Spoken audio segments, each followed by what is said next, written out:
Hello, welcome to this next Flip Preaching video. My name's Andy, thank you for joining me. We're going to look at a passage today from nearing the end of the book of Luke now, Luke 21, 5 to 19. We're getting near the end of this book.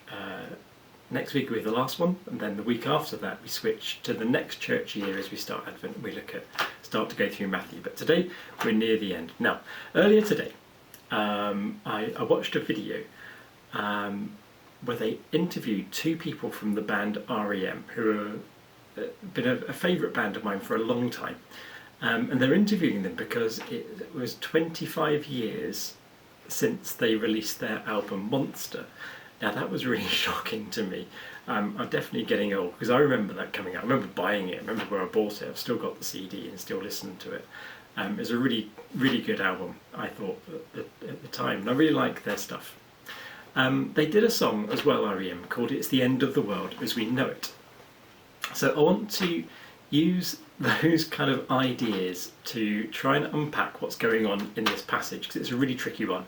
One of the commentaries I read of this said this is the hardest bit in the book of Luke to get your head around.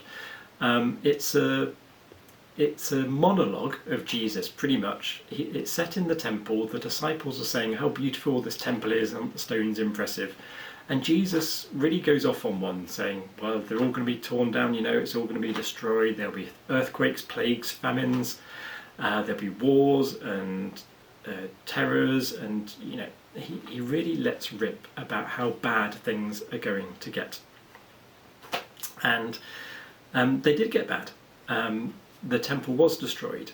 About 30 odd years later, the temple was destroyed. It was completely destroyed and burnt, and the Jewish people were expelled from Jerusalem, never to return again. The Christians, the early church, along with them. So the temple was destroyed and Jerusalem was destroyed. But the question is, does this have a bigger meaning? Is this talking about the end of the world? Or was it just talking about the destruction of Jerusalem back in the year, I think it was 69. Is this just a local, relatively small scale thing, or does this mean something bigger about the whole world being destroyed? Is it about the end of the world as we know it? I'm not sure, and the people who write, the experts who write books on this aren't sure either. But I wanted to just think about a couple of the things that were mentioned in this interview. The interviewer said that because it's now 2019, we're coming up to the end of a decade, he asked these two members from the band what they thought were the defining characteristics of the 2010s, would you call it? This decade that we're coming towards the end of. And one of them said it was activism.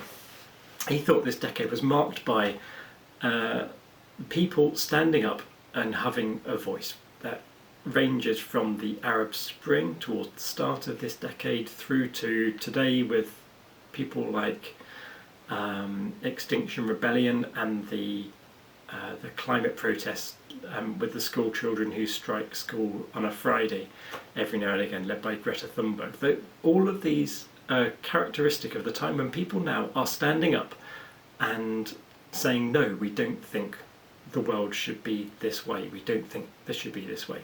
The other member of the band said it was social media. For him was the defining thing of the decade, and he was quite sad about it. He said that we've got the means to communicate in incredible ways now, but we've lost the ability to talk properly to one another in many ways. We've lost the ability to go into things in depth and to debate and to really connect with people. It's become very superficial, our communication.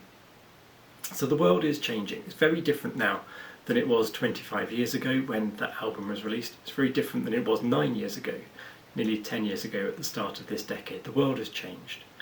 And I think that's what I take from this passage, that back then it was a time of upheaval, and they were going to go through an enormous period of upheaval in the early church. Today we're still in a time when things are very chaotic, things are very different, and of course you know that politically things are all up in the air at the moment, and things are a lot less stable than we'd like them to be.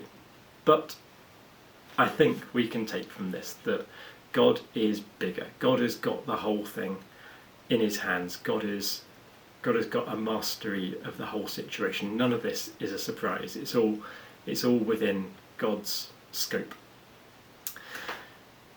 I wonder what you make of this passage. I wonder if you take a different meaning from it. It's a tricky one to interpret. It's a tricky one to get a clear message from. But I wonder how you do. For me, anyway, I'm going to think about the fact that the world is changing. Things change, but our hope should be in something else. There's a constant that is separate from the changing turmoil all around us, and God is good and will be good forevermore. Okay, thank you for joining me. See you next week. Thank you. Bye-bye.